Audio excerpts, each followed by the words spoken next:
आप सबको मेरा नमस्कार। आज का अपना विषय हमने वेद ही रखा है क्योंकि वेद एक बहुत विस्तृत विषय है जिसे शायद एक सत्र में पूरा कर पाना संभव नहीं है। इसी उद्देश्य को देखते हुए, क्योंकि बहुत सारे जगहों पर साहब ने बहुत सारे जगह जगह पर वेद के विषय में बहुत कुछ कहा है, तो वही सबका उल्लेख करते हुए हम लोग इस सत्र को आगे बढ़ाते हैं। तो सबसे पहले हम ये देखते हैं कि जो आखिरी सत्र था उसमें साहब के जो सार वचन हैं वो क्या हैं वेदों के संबंध में। साहब कहते हैं, परमात्मा ने दयावान होकर मनुष्य अपनी कमी को कैसे पूरी कर सकता है और इस अजीब से उलझन में से कैसे निकल सकता है, यह मार्ग भी मनुष्य को बता दिया है वेदों के द्वारा। दुनिया, मनुष्य और वेद तीनों एक साथ जन्मे। वेद मनुष्य के लिए निर्माण किए गए, यानी मनुष्य जाति के लिए, किसी एक वर्ग के लिए नहीं, किसी एक देश देश के मनुष्यों के लिए नहीं। यह पृथ्वी पर तो क्या, जहाँ कहीं और भी मनुष्य हो, उन सबके लिए उसका विधान वेद ही है। जिस तरह ईश्वर सर्वज्ञ है, उसी तरह वेद भी। मनुष्य जीवन से संबंधित सभी कुछ वेदों में है। साहब कहते हैं, जिस तरह से ईश्वर सर्वज्ञ है उसी तरह वेद भी। तो यानी कि वेद और ईश्वर एक ही हैं, ऐसा साहब कहते हैं। ईश्वर के अपने खुद के शब्द होने के कारण ही वेदों की ऋचाओं और सूक्तों में वातावरण शुद्ध करने की ताकत है। कुछ लोगों ने अपने स्वार्थ के लिए वेदों द्वारा बताए हुए धर्म को चाहे जैसा तोड़ मरोड़ कर उनके शब्दों का गलत अर्थ पसार रखा है। यह साहब के धर्मपाठ पुस्तक में उनके सार वचन हैं। वह संक्षिप्त में उस लेख के बारे में यह कहते हैं। हुदा साहब ने एक धर्मपाठ निरूपण का कार्यक्रम भी किया था, जिसमें उन्होंने अ, सत्य धर्म से संबंधित सभी विषयों पर बहुत विवेचना की थी। उसी विवेचना से हम लोग यह पढ़ रहे हैं। जो वेदों के लिए साहब के कथन हैं वह पढ़ते हैं। साहब कहते हैं, वेद काल की बात लोग करते हैं, धर्म को भुला करके। वेदों में मनुष्य की जो दो उपजातियां हैं, पुरुष और स्त्री, इनको समान अधिकार दिए हुए हैं। धर्म आचरण के, ईश्वर तक पहुंचने के, सत अवस्था को प्राप्त करने के। यानी कि वेदों में किसी तरह का कोई भेदभाव नहीं है स्त्री पुरुष में। ना कोई जाति है, ना उपजाति है, ना वर्ण है, वर्ग है, ना कोई देश। किसी तरह का कोई भेद नहीं है, क्योंकि वह मनुष्य जाति के लिए बना है, किसी वर्ग के विशेष के लिए नहीं, वर्ण विशेष के लिए नहीं। आज जो यज्ञोपवीत संस्कार होता है, 3 धागे गले में डाल दिए जाते हैं। आजकल शाला में एडमिशन के वक्त आप एक एप्लीकेशन फॉर्म देते हैं, वही यज्ञोपवीत संस्कार था। गुरु बैठा हुआ है, शिष्य हाथ में दर्भ लेकर आया हुआ है। गुरु ने अगर उसे हाँ कह दिया, क्लास में बैठा दिया, तो यज्ञोपवीत हो गया, अर्थात यज्ञ करने का उसे अधिकार हो गया। उसका वह उपवित बाएं कंधे पे धारण करने लगा। वेद पढ़ने के लिए उसके गुरु से उसे योग्य समझा। ये महिमा भी उन गुरुओं की जो वेद पढ़ाया करते थे। शक्ल देखकर पहचान लेते कि वेदों का कोर्स वह पढ़ सकेगा कि नहीं। और यही हाल लड़कियों का था। आप में से जो हिंदू होंगे वो जानते होंगे कि अगर किसी का जनेऊ कराना है, 3 धागों वाला, तो 8वें साल तक कोई मुहूर्त देखने की जरूरत नहीं होती। मैं एक बात जानता हूँ, आपका ये 3 धागों वाला जनेऊ बेकार है। और अगर आपने वेद पढ़ा हुआ नहीं है तो वेद पढ़ने का अधिकार था जनेऊ। जनेऊ का जोड़ा यानी 5 धागे। यह भी आपने कभी सुना है। 4 धागे, 4 वेदों के और एक पत्नी का। एक वेद पढ़ना होने पर एक जनेऊ धारण करना होता था। त्यों चारों वेदों के चार, अब एक पत्नी का। क्या अर्थ है इसका? ये लड़कियां भी 8वें साल की उम्र में गुरुकुल में वेद पढ़ने जाती थी। यानी कि लड़कियों को पूरी तरह से वेद पठन का अधिकार था। इनको भी वेदाधिकार था, इनको भी यज्ञाधिकार था। इतिहास देखने पर पता चलता है कि महिलाओं में भी सत तक पहुंची हुई सत स्वरूप ऐसी कई महिलाएं हैं। यहाँ तक कि राजा जनक को सुलभा नामक स्त्री ने उपदेश दिया। ये स्त्रियों का दर्जा था जब वह उनके पास वेदाधिकार था। पर हजारों वर्षों में यह स्थिति पलट गई, और आज अगर हम वेदाधिकार, धर्माधिकार, बराबरी के दर्जे में महिलाओं को लाना चाहें तो उनमें कुंठा है। वे आएंगी नहीं सामने, क्योंकि दबाई जा चुकी हैं। जो पुरुष के समकक्ष विद्वान हुआ करती थी, वह आज पद दलित हैं। यह धर्म नहीं है। ऐसी स्थिति में कोई सत्संग कहाँ से होगा? सत का पूर्ण अभाव है। इसी संदर्भ में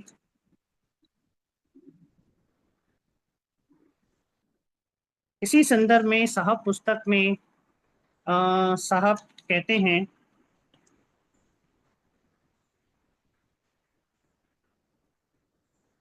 उज्जैन में अब कार्यारंभ होने के बाद मुझसे मुझसे अक्षर साहब का प्रचार बाबत अपने विचार बोला करते थे। मुझसे मतलब आदरणीय संचालिका जी से। वे भविष्य के कार्य विस्तार के लिए क्षण क्षण मेरे मन की तैयारी करवा रहे थे। कहते, तुम्हें महिलाओं में कार्य करना है। मेरे उन्हें रूढ़ी परंपराओं के झमेले से निकालकर सत्य शुद्ध पथ पर लाना है। यह बहुत बड़ा काम है। आज तक जिन्हें वेद मंत्रोच्चार के अधिकार तक से वंचित रखा गया, वे ही वेदों का पुनर्जीवन कार्य में महत्वपूर्ण भूमिका निभा सकती हैं। साहब ने कहा था कि जो जिनको वेदों के अधिकार तक से वंचित रखा गया है, वे ही वास्तव में वेदों के पुनर्जीवन कार्य में भूमिका निभा सकती हैं। और हम आदरणीय संचालिका जी को देखकर यह अच्छे से समझ सकते हैं कि आज हम सब लोग उनसे ही मार्गदर्शित हो रहे हैं। उन्हीं के द्वारा हमको सारा मार्गदर्शन मिल रहा है। और यह यह जो परंपरा है, जो साहब ने एक बार की बात है कि अम, सदगुरु परंपरा में आज तक पुरुष देहधारी व्यक्ति ही रहे हैं। लेकिन जब साहब ने कहा कि जब हम रूढ़िवादिता को खत्म कर रहे हैं, तो सदगुरु परंपरा में भी ये रूढ़िवादिता खत्म होनी चाहिए। तो इसी कड़ी में हम आगे जब सदगुरु पर विषय पे बात करेंगे तब बात करेंगे। लेकिन आज हमने देखा है कि साहब ने ये रूढ़िवादिता खत्म की है, और आज हम सब लोग आदरणीय संचालिका जी से मार्गदर्शित हो रहे हैं। साहब का दृढ़ मत था, जब तक अंधविश्वास से महिलाएं नहीं निकलेंगी, उनके मन से भय की भावना खत्म न होगी, तब तक पढ़ लिख कर और आर्थिक दृष्टि से अपने पैरों पर खड़े होकर भी वे अपनी वास्तविक शक्ति से परिचित न हो सकेंगी। आज की शिक्षा मनुष्य को विचारशील न बनाकर केवल रटंतु ही बनाती है, जिससे एक और तो उत्थान का आभास होता है, और दूसरी ओर वैचारिक खोखलेपन का भी स्पष्ट परिलक्षित होता है। स्त्री का शिक्षण ऐसा होना चाहिए जिसमें वह अपने में छिपी शक्ति को पहचान सके। स्त्री तो स्त्री के रूप में ही शक्तिमती है। पुरुषों में की से होड़ उनकी प्रगति का द्योतक नहीं है। वह किसी से कमजोर नहीं है। उनमें किसी तरह की न्यूनता नहीं है। माता के रूप में स्त्री पर जो उत्तरदायित्व, उसकी ओर से आज महिला सर्वाधिक उदासीन प्रतीत होती है। साहब को यह देखकर दुख होता।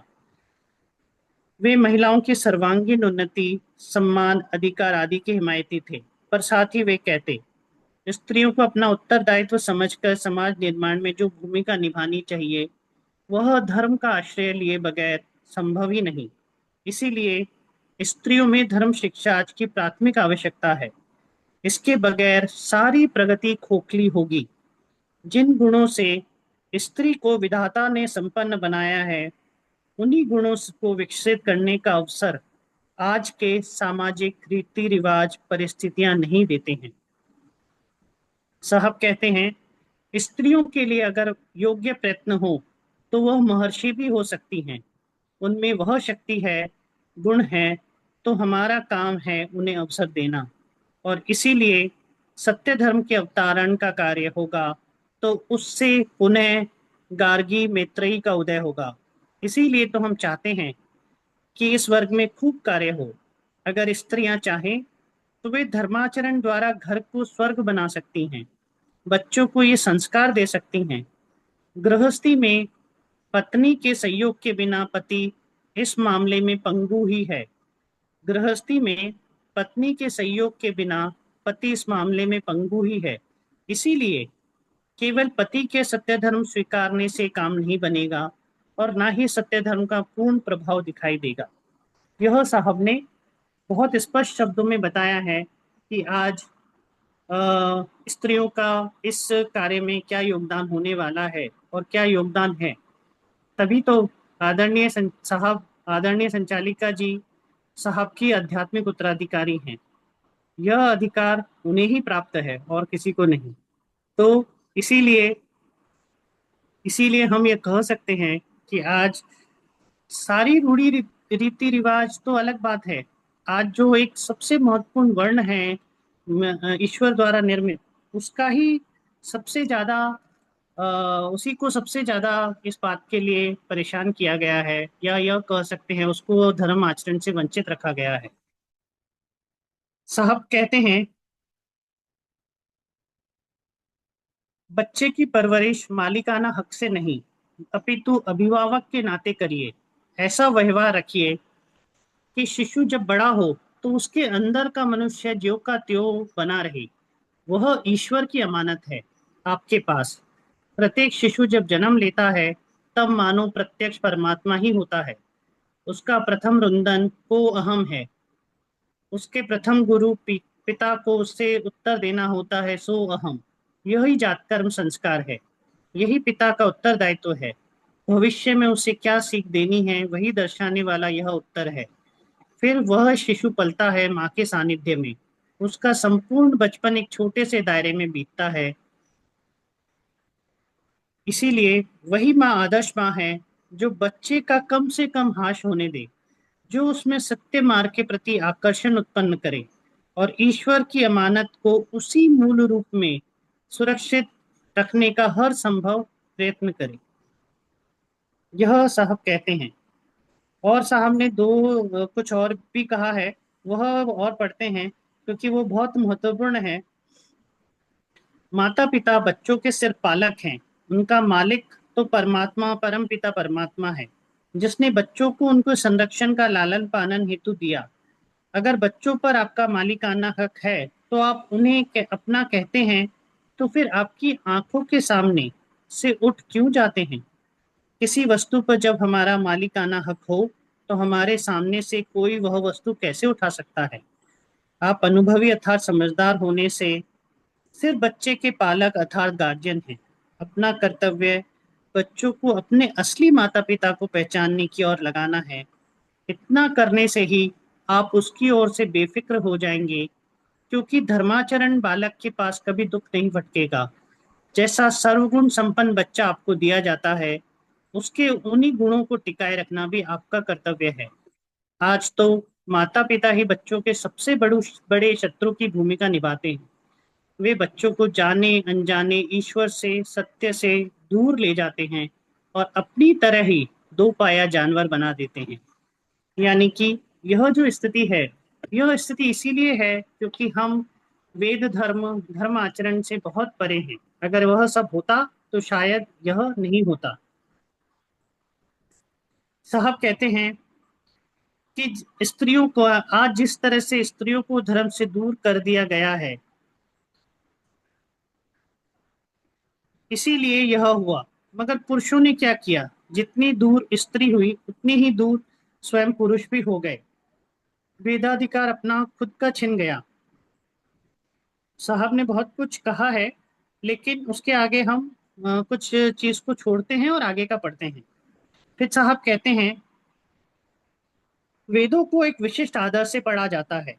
दूर कहीं भी कहीं आप रास्ता चलते आ रहे हैं तो पता लगा जाएगा कि वेदों का पठन हो रहा है। जैसा कि मैंने आपको बताया कि विदेशियों ने वेदों को हिंदू के ग्रंथ का लेबल लगा दिया। इसी तरह कभी अगर आप कुरान भी पढ़ते हुए सुनेंगे तो आप एक विशिष्ट ढंग से पढ़ते हुए सुनेंगे। वेदों का भी एक विशिष्ट ढंग से एक लहजा है, आरोह अवरोह युक्त।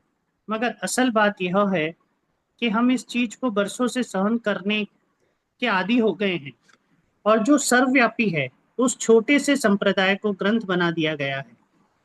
जिससे विदेशियों से सारा ज्ञान लिया है, उस उसमें से उन्हें धर्म पसंद नहीं आया, क्योंकि वह उनके मतलब का नहीं था। हिंदू को कहाँ से तप करेंगे ये लोग। इसीलिए उन्होंने वेदों को हिंदू का ग्रंथ बताकर अलग करके रख दिया। अगर अलग नहीं रखा होता तो आज सत्संग सरल हो जाता। इसीलिए कि आदर्श वेदों के स्कूल, गुरुकुल, जहाँ वेद पढ़ाए जाते हैं, वहाँ लाखों लोग, हजारों लाखों की तादाद में मिलते। पहले 8वें वर्ष पर लड़की को गुरुकुल भेजा जाता था। 14 साल का कोर्स, 22वें साल में लड़की निकलती थी वेदज्ञ होकर।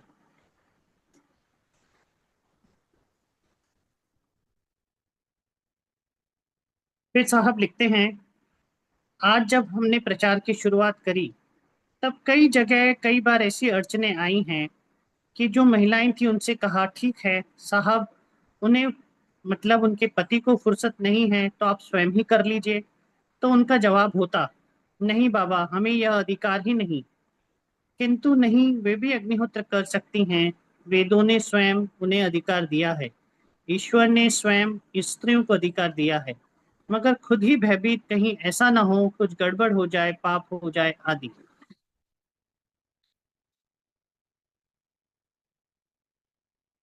फिर साहब कहते हैं कि वेदों को हिंदुस्तान का ग्रंथ या हिंदुओं का ग्रंथ माना जाता है। इसके धर्म को स्वीकार नहीं किया गया, बाकी सब ज्ञान ले लिया गया। अगर कहीं से देश वेदों का धर्म भी ले लेते तो आज जगत की परिस्थिति बिल्कुल भिन्न होती, बिल्कुल ही विपरीत होती। मुझे यहाँ बैठकर बोलने की आवश्यकता न थी, मगर नहीं, उन्होंने पैसे कमाने के ढंग लिए, सुख की प्राप्ति के लिए नहीं। उन्होंने पैसे को ही सुख समझा, मैटेरियलिज्म का जड़वाद का नारा दिया, और हमने उनकी नकल की। यह हुआ है। और वेदों पर हिंदुओं का ग्रंथ का लेबल लगाकर वेदों का कितना अपमान किया गया है, मैं तो इसे सहन नहीं कर सकता। ईश्वर वाणी है, मानव मात्र के लिए दी हुई है, जगत भर के लिए दी हुई है। हिंदुओं का कैसे? यही नहीं, उसके साथ एक और आर्ष ग्रंथ जिसे आप भोली भाली जनता परिचित हैं, वह है गीता। हिंदुओं की मानी जाती है। कितना गजब है, कितना अत्याचार है धर्म पर। एक आर्ष ग्रंथ है, ऋषि मुनि कृत है। ऋषि मुनि जब तक थे तभी तक आर्ष ग्रंथों का निर्माण हुआ। और अगर कोई भी आर्ष ग्रंथ आर्ष ग्रंथ निर्माण हुए तो वेदों का आधार लेकर ही हुए। और जब वेदों का आधार लेकर हुए तो सारी जगत के लिए हुआ। मगर आज गीता, कुरान और बाइबल एक बराबर लेवल पर रख दिए गए हैं। यह हिंदुओं का, यह मुसलमानों का, यह ईसाइयों का अवनति है, अपमान है। मैं कहता हूँ, साहब कहते हैं, जो बहुत महत्वपूर्ण लाइन साहब कहते हैं वह यह है, मगर आज गीता, कुरान और बाइबल एक बराबर लेवल पर रख दिए जाते हैं। यह हिंदुओं का, यह मुसलमानों का, यह ईसाइयों का अवनति है, अपमान है। मैं कहता हूँ, गीता इंसानों की, कुरान इंसानों का, बाइबल इंसानों का। ईश्वर से आए हुए पैगंबरों ने, जैसा कि मैंने कल बताया था, संशोधन प्रस्तुत किए मानव मात्र के लिए, किसी एक देश के लिए नहीं, किसी एक जाति के लिए नहीं, किसी एक संप्रदाय के लिए नहीं, मगर संकुचित मनोवृत्ति वाले ठेकेदार ने इनका कूड़ा कर दिया है। अपने को पूछने पर अपना बड़प्पन दिखाने के लिए उन पर अलग अलग संप्रदायों का लेबल लगा दिया है। बहरहाल, मैं वेदों पर बोल रहा हूँ। मनुष्य को जितना चाहिए है, जितना ज्ञान चाहिए है, वह मनुष्य की जिंदगी की किसी भी शाखा का क्यों ना हो, मनुष्य किससे संबंधित किसी भी बात का क्यों ना हो, वह सारा का सारा ज्ञान वेदों में है। वेद केवल धर्म ग्रंथ ही नहीं, वेद सब कुछ है। साहब कहते हैं, वेद केवल धर्म ग्रंथ ही नहीं, वेद सब कुछ है। मनुष्य को सुखी बनाने के लिए वेद बनाए गए हैं। मनुष्य को सुखी बनाने के लिए वेद बनाए गए हैं। वेदों का जो आज हम ग्रंथ रूप में देखते हैं, वह वेदों का जो उपदेश ईश्वर शक्ति ने दिया है, उसके हजारों वर्षों बाद की बात है। पहले तो ये श्रुति कहलाते थे, सुने हुए। एक जमाना था जब हमारे आपके जैसे ही दो हाथ पैर वाले मनुष्य और सारा वेद कंठस्थ रखते थे और अपने पुत्रों को इसका पाठन कराते थे। वह श्रुति बने रहे वर्षों तक, हजारों वर्षों तक उन्हें श्रुति कहा गया। मगर काल ने अपना असर दिखाया। जब यह देखा गया कि इतना सारा साहित्य स्मृति में रखना संभव नहीं है, तब ऋषि मुनियों ने बैठकर इनके चार भाग किए: ऋग्वेद, यजुर्वेद, सामवेद, अथर्ववेद। चारों वेदों में कई मंत्र बार बार दोहराए गए हैं। चारों वेदों में यज्ञ सबसे महत्व की चीज है, मुख्य चीज है। तो अब ये चारों वेद निर्माण हुए। जब उसके चार भाग किए गए तो इसके बाद वे चार वेद हुए। उसके बाद यह हुआ कि धर्म का जो कुछ भी आचरण होता था वेदों के मार्गदर्शन के अनुसार, उसमें भी खलल लगने लगा। जैसा बताया था, ब्राह्मण धर्म निर्मित हुआ, इसी तरह से संशोधन हुए। वेदों के काल को आज तक इतिहास वगैरह वेदोत्तर काल या वेद पूर्व काल कहते हैं, तो ये निरर्थक से शब्द हैं। वेद वेद पूर्व काल कोई था ही नहीं, वेदोत्तर काल कोई नहीं होगा ही नहीं। जिस दिन से दुनिया कायम है उस दिन से वेद कायम है, और जब तक दुनिया कायम रहेगी वेद कायम रहेंगे। तो साहब कहते हैं कि जब ईश्वर ने यह वेद दिए तो वह श्रुति के स्वरूप में थे। वो चार भागों में बटे हुए नहीं थे, लेकिन मनुष्य की अपनी याद रखने की एक सीमा है, एक उसकी एक सीमितता है, लिमिटेशन है। उसी वजह से वो श्रुतियों को चार भागों में बांटकर वेदों का निर्माण किया गया। लेकिन जब ईश्वर ने दिया था तो ऐसा कोई भी भाग नहीं हुआ करता था, वह एक ही था। लेकिन हमारे को सहज हो सके इसके लिए उसको चार भागों में बांट दिया गया। फिर साहब एक सत्संग में कहते हैं, वेद ईश्वर की वाणी है।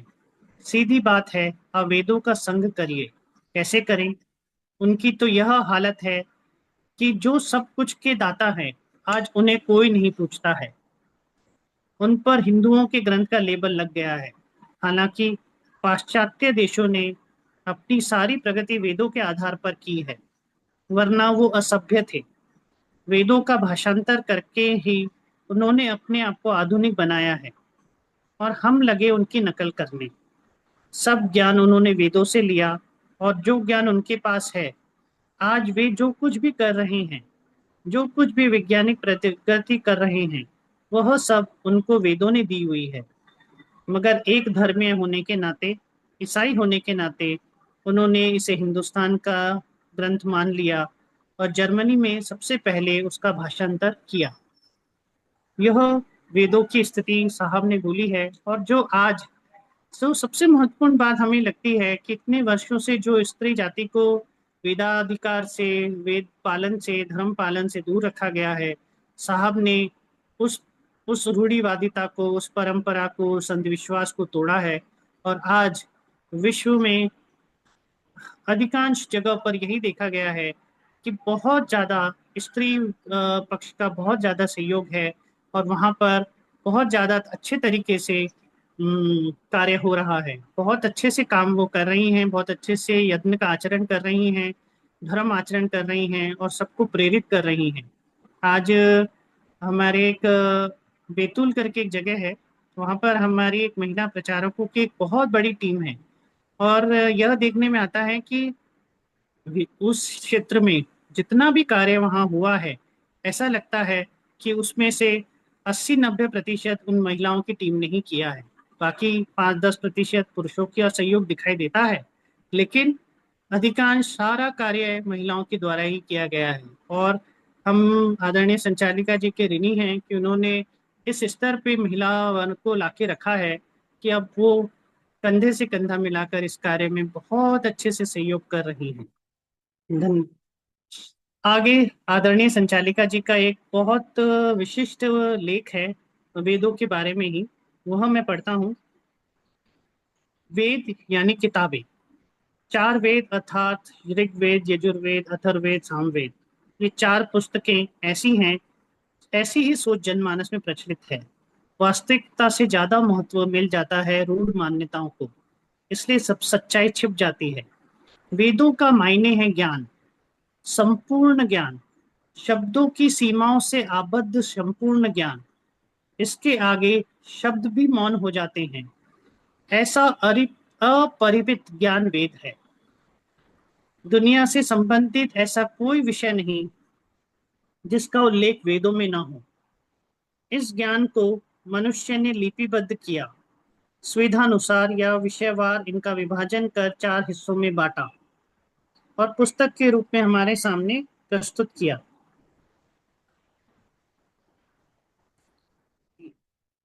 वेदों के बारे में आदरणीय संचालिका जी कहती हैं, परंतु मूल रूप में वेद ऐसा ज्ञान है जो सदैव उपलब्ध है। बस हमें रिसीवर बनना होता है, उसकी तरंगों को पकड़ना होता है और वह मनुष्य के सामने प्रकट होगा। ज्ञान अर्थात प्रकाश। दुनिया का प्रत्येक विषय आपके समक्ष उद्घाटित हो जाता है, बिना पढ़े, बिना अध्ययन के। इसीलिए पुस्तकों को वेद मानना अपर्याप्त है। मुझे याद आ रहा है आर्य समाज का, ये लाइन मैं दोबारा रिपीट करता हूँ क्योंकि ये बहुत ही महत्वपूर्ण लाइन है। आदरणीय संचालिका जी कहती हैं, परंतु मूल रूप में वेद ऐसा ज्ञान है जो सदैव उपलब्ध है। बस हमें रिसीवर बनना होगा, उसकी तरंगों को पकड़ना होगा और तो वह मनुष्य के सामने प्रकट हो जाएगा। ज्ञान अर्थात प्रकाश। दुनिया का प्रत्येक विषय आपके सामने उद्घाटित हो जाता है, बिना पढ़े, बिना अध्ययन के। इसीलिए पुस्तकों को वेद मानना अपर्याप्त है। मुझे याद आ रहा है आर्य समाज के द्वारा प्रकाशित विज्ञापन, हर मुसलमान के घर कुरान, हर ईसाई के घर बाइबल, तो और हर हिंदू के घर पर वेद क्यों नहीं। यहाँ दो बातें भ्रममूलक हैं। पुस्तकें वेद नहीं है, पहली बात, और ज्ञान पर किसी एक कौम या समाज का अधिकार नहीं है। ज्ञान सबके लिए है, वेद सबके लिए है।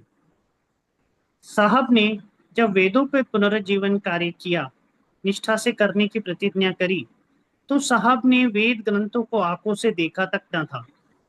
परंतु 1959 में जब परम सदगुरु ने प्रतिज्ञा वचन बताए, तो साहब के मन में यह प्रश्न क्यों नहीं उपस्थित हुआ, मैंने तो वेद देखे नहीं, पढ़े नहीं, अध्ययन नहीं किया, तो मैं वेदों का पुनरुज्जीवन कार्य कैसे कर पाऊंगा।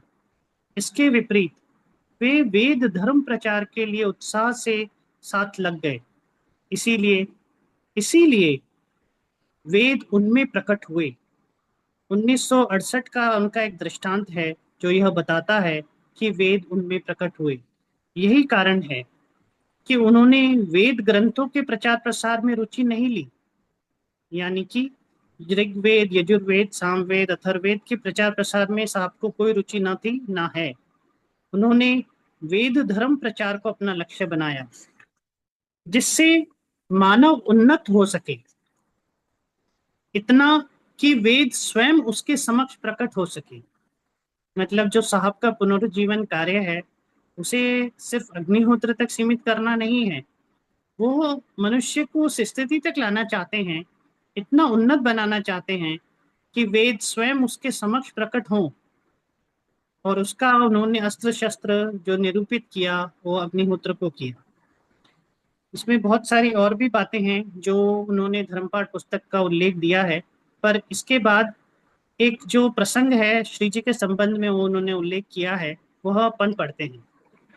यहाँ मुझे एक प्रसंग याद आ रहा है। भोपाल गैस त्रासदी के बाद का प्रसंग है। परम सदगुरु श्री जी भोजन कर रहे थे। वहां बैठे लोगों में से किसी ने कहा, इस दुर्घटना का प्रभाव मुर्गियों पर नहीं दिखाई दिया, मवेशी मर गए पर मुर्गे नहीं, ऐसी रिपोर्ट है। दूसरा बोला, हाँ, वेदों में सब प्राणियों का उल्लेख है पर मुर्गी का नहीं है। श्री जी भोजन करते करते हंस पड़े और बोले, है, मुर्गी का भी उल्लेख है। उनके हाथ में कोर था। बोले, ऐसा कहा गया है कि भोजन करते वक्त इतना बड़ा निवाला होना चाहिए, मुर्गी के अंडे जितना, मुर्गी के अंडे जितना। ऐसा होता है ज्ञान, पढ़ने की जरूरत ही नहीं। साहब के बारे में श्री जी ने कहा था कि वे जो भी बोलते हैं, लिखते हैं, वही वेद है। शब्दों से विशुद्ध ज्ञान प्रकट होना वेद है। विशुद्ध साह श्री जी ने क्या कहा, पढ़ने की जरूरत ही नहीं। साहब के बारे में श्री जी ने कहा, वे जो भी बोलते हैं लिखते हैं वही वेद है। शब्दों से विशुद्ध ज्ञान प्रकट होना वेद है। विशुद्ध शब्द प्रयोग इसलिए किया गया है कि जिस ज्ञान के साथ साथ बोलने वाले के संकुचित, सीमित, सांप्रदायिक या व्यवहारिक सोच का आवरण ना हो। विशुद्ध शब्द का अर्थ क्या है? विशुद्ध शब्द का अर्थ इसीलिए प्रयोग किया गया है कि जिस ज्ञान के साथ बोलने वाले के संकुचित, सीमित, सांप्रदायिक या व्यवहारिक सोच का आवरण ना हो। इसीलिए साहब का बोलना ही वेद है, ज्ञान है, बिना किसी आवरण के। जिन वेदों को पुनरुज्जीवित करना था, उनकी सामर्थ्य, उनकी व्यापकता और उनकी श्रेष्ठता के बारे में साहब ने लिखा है। और फिर लिखा अपना पुनरुज्जीवन करने का तरीका क्या होगा, यह भी इसी लेख में व्यक्त किया। इसीलिए साहब ने कहा है धर्मपाठ पुस्तक में, सुख और शांति ये शब्द लिखना, बोलना, पढ़ना तक आनंददायक है, तो इनका प्रत्यक्ष उपभोग करना कितना आनंददायक होगा। वह तो कल्पना शक्ति तक से बाहर है। परंतु ये सब अगर मनुष्य को चाहिए ही है, और चाहिए तो है ही, तो फिर उसे वेदों की ही शरण में जाना होगा। उनका दिया हुआ धर्मादेश मानना ही होगा, और कोई इलाज नहीं। और सब बातों का विषयों पर वेदों से ज्ञान मिलता है, परंतु धर्म के विषय में मिलता है आदेश। वेदों का आदेश यानी कि ईश्वर का अपना धर्मादेश हुआ। इस धर्मादेश का पालन ईश्वर की सबसे बड़ी सेवा हुई, और इसी सेवा का फल सुख है, शांति है, आनंद है। यह आदरणीय संचालिका जी ने अपने लेख में कहा है। अब वह जो लेख किस तरह से वेद साहब के सामने प्रकट हुए, और जो उन्हें मनुष्य जाति को चाहिए है, जो उन्होंने मनुष्य जाति ने दिया है, वह किस तरह से देना है, वह भी उन्होंने अपने दृष्टांत में देखा है। यह पेज है 200 परम सदगुरु पुस्तक का। उसमें साहब लिखते हैं, यूं एक निश्चित दिशा के और उन्मुख होकर जीवन बीत सके, उस सब की व्यवस्था आपकी मुझे देन रही। आपकी मतलब परम सदगुरु की देन रही। शायद अब अन्य किसी तैयारी के लिए रुकना न था। 1968 उज्जैन में शुरू हुआ। 4 फरवरी के दिन मैं यूं ही सोच रहा था कि द लास्ट स्टेप यानी आखिरी कदम पुस्तक लिखे 5 वर्ष पूर्ण हुए हैं। अब कब तक इंतजार करना है? इस विचार में दिन भर रहा, कुछ आनंदित सा मानो कि कुछ होने वाला था। उसी रात एक दृश्य दर्शन हुआ जो यूं था। एक पेट्रोल पंप है, उसकी मालकिन एक बुढ़िया है। उस बुढ़िया का पति जो सालों पहले कहीं चला गया था, अब लौट आया है। वह मुझको कोई कविता सुना रहा है पढ़कर। मैं सोच रहा था, यह कितनी अच्छी कविता है, इसमें संसार का सारा सार समा हुआ है, भरा हुआ है। शायद यह मैथिली शरण गुप्त की है। इतने में देखा कि वह बूढ़ा जो कविता पढ़कर सुना रहा था, पढ़ते पढ़ते मर गया। तब मुझे लगा कि यह कविता उस बूढ़े की ही लिखी हुई है, तो मैंने सोचा क्यों ना इसे प्रकाशित करवाया जाए। लेकिन उस कविता की पांडुलिपि केवल बूढ़ा ही समझ सकता था, और वह तो मर चुका था। इसी उधेड़-बुन में दृश्य समाप्त हुआ। फिर से सोने पर वही पेट्रोल पंप, फिर वही बूढ़ा, फिर से वही कविता मुझे सुना रहा था। उसका शरीर काफी पुराना लगता था, कविता वही थी। मुझको वह अच्छी लगी थी, इसीलिए मैं उसे छपवाना चाहता था। मैंने उस बूढ़े से कहा, यह कविता मुझे दे दो ताकि मैं उसे छपवा सकूं। उस बूढ़े ने कहा, यह कहीं लिखी हुई तो है नहीं, यह तो मेरे अनुभव हैं, ये मेरे पेट में है, मैं वह तुम्हें दे देता हूँ। यह कहकर उसने अपना एक पाँव खींचा। उसके खींचने से पाँव, पेट और एक बाँह उसके शरीर से अलग हो गए। मुझे देखकर उसने कहा, वह सारी कविता इसमें है, तुम पढ़ लो। उसका आधा शरीर जो बचा था बोलते बोलते निर्जीव हो गया। मैं सोच में पड़ गया, इसे कैसे पढ़ूं। दूसरा दृश्य खत्म हुआ। फिर वही बूढ़ा दिखा, फिर वही कविता मुझे सुना रहा था। इस बार उसने कहा, यह कविता अच्छी है, यह मुझे चाहिए है। इस पर जवाब मिला, यह कहीं लिखी हुई तो है नहीं, यह तो मेरे पेट और सिर में है, यह मेरे अपने अनुभव हैं। इस शरीर को ही मैं तुम्हें दे देता हूँ, फिर तुम उसे निकाल लेना, यानी कविता को निकाल लेना। इतना कहकर वह लेट गया और मर गया। थोड़ी देर बाद उसके शरीर की लकड़ियां बनने लगी। कुछ देर बाद सारा शरीर लकड़ियां बन गया। केवल सिर बाकी था। केवल सिर बाकी था। तो वह मैंने लोगों को देखकर कहा, इसको तुम अंतिम संस्कार के लिए ले जाओ। बाकी का शरीर यानी तो लकड़ियां हैं। फिर मैं किसी की सहायता से लकड़ियां बटोरने लगा। उसकी एक गठरी बनाई। लकड़ी का एक एक बारीक टुकड़ा तक मैंने उठाया, और कहीं इसमें कोई कोना मात्र न रह जाए। गठरी तैयार होने पर मुंह की जगह नीले प्रकाश के घेरे में वेद, नीले प्रकाश के घेरे में वेद, ये शब्द बड़े अक्षरों में उभर आए। मैं सोच रहा था, क्या यही वेद हैं? तभी दृश्य खत्म हुआ। तो यह साहब स्वयं देख रहे हैं कि वह जो वेदों के लिए पुनरुज्जीवन करने आए हैं, वह वो नहीं है जो कि हर व्यक्ति के घरों में चारों वेदों की प्रतियां रखी हैं, चारों वेद पढ़े जा रहे हैं। यह उनकी अपेक्षा नहीं है। उनकी अपेक्षा यह है कि हम धर्माचरण युक्त हों।